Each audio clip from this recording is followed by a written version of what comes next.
안녕하세요. 펀드매직입니다. 구독과 좋아요 부탁드립니다. 인도펀드 ETF 자주 말씀드리고 있는데 미래에셋이 인도 중소형 포커스 성과가 제일 좋거든요.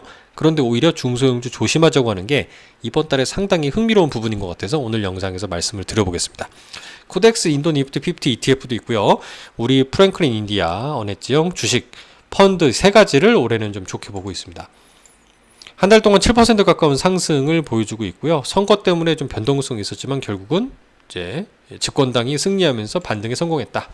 연초 대비 20% 이상의 높은 성장을 보여주고 있고, 이 중에서도 인도 중소형 포커스 녹색이 가장 좋은 성과, 그리고 우리 프랭클린 인디아가 두 번째, 그리고 삼성 코덱스의 인도 니프티 50 ETF가 세 번째를 기록하고 있는데 놀라운 성과죠. 큰 폭의 상승, 1년간 48%의 수익률을 보여주고 있습니다. 3월을 제외하고는 큰 폭의 상승이 나타나고 있고요. 부동산을 제외하고는 정보기술이나 유틸리티 쪽이 큰 폭의 수익률을 보여주고 있습니다. 섹터나 업종 이 부분보다도 올해 이제 조금 더 장기적으로 볼 수 있을 때 인도 시장은 조정을 받더라도 이제 국제통화기금에 따르면 국내 총생산 GDP 증가율이 5.9%로 중국 대비 크게 웃돌고 있고, 더 놀라운 거는 지난 4월 기준으로 중국을 제치고 세계 최다 인구 국가가 됐다는 점, 그리고 장기적으로 중위 연령이 31세, 중국의 42세에 비해서 큰 폭으로 낮다라는 거는 젊은 인구가 많아서 성장 잠재력이 풍부하다라는 분석을 이제 박현주 회장이 지난 1월 문바이 포시즌스 호텔에서 인도에 공을 들이다 보니까 인도 법인 기념 행사 등등에서 이렇게 빗대서 말씀을 드린 그 기사까지 엮어서 나온 걸 참조해봤습니다. 물론 카스트 제도라든가 뭐 등등 또 뭐 부가 너무 편중되는 부분들을 얘기하는 사람도 있지만, 어쨌든 이렇게 인구가 젊고 성장하는 부분에 대해서, 그리고 또 미국의 우호적이고요, 이런 부분은 상당히 긍정적인 어떤 투자의 매력을 가진 국가다. 여전히 뭐 다시 중국과 미국이 친해지지 않는 한 인도의 성장은 좀 지속되지 않을까 생각해 볼 필요가 있습니다.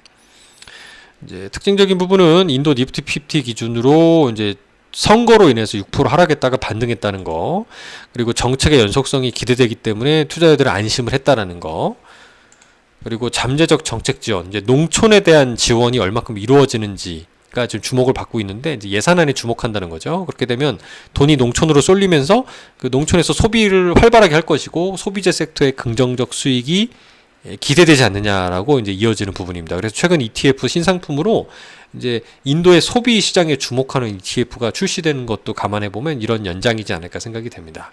향후 운용 계획상으로는 인도의 밸류에이션이 좀 저렴하다라고 얘기를 하는 거예요. 그러니까 비싸지 않다라는 거를 이제 강조하고 있어요.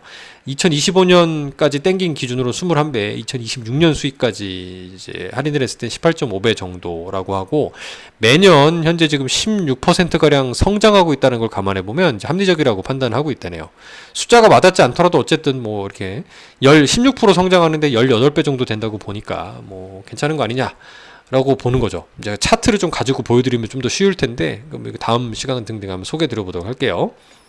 이제 오늘의 핵심은 중소형주 지수가 니프티 50 대비해서 30에서 45% 초과 수익을 기록했기 때문에 이런 것들은 결국 평균으로 회귀한다는, 즉 조정이 우려된다는 것을 솔직하게 얘기하는 게 인상적입니다.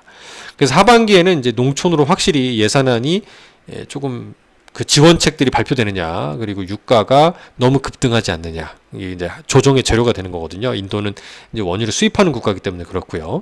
중앙은행의 금리 경로가 어느 정도 정책금리 인하로 가주느냐, 그리고 러시아 우크라이나 전쟁 등 이렇게 지정학적인 불안이 조금 완화되어야 유리하겠죠. 그리고 2024년 몬순 진행, 기후변화 등등도 유의 깊게 살펴야 된다라고 얘기하고 있습니다. 하지만 하여튼 핵심적인 부분은 중소형주에 조금 투자 유의할 국면이다라고 얘기하고 있는 거고요. 장기 성장성이 지속된다라고 보면 진짜 미국과 중국이 막 대통합, 대타협을 하지 않는 한 트럼프 대통령이 11월 달에 정말 대선에 승리하거나 해서 이런 경우는 인도의 성장 또는 인도의 투자가 지속될 만한 논리가 역으로 될 수 있기 때문에 조정을 좀 적절히 활용하는 좀 분산 투자, 분할 매수가 필요한 구간으로 가는 것 같습니다. 감사합니다.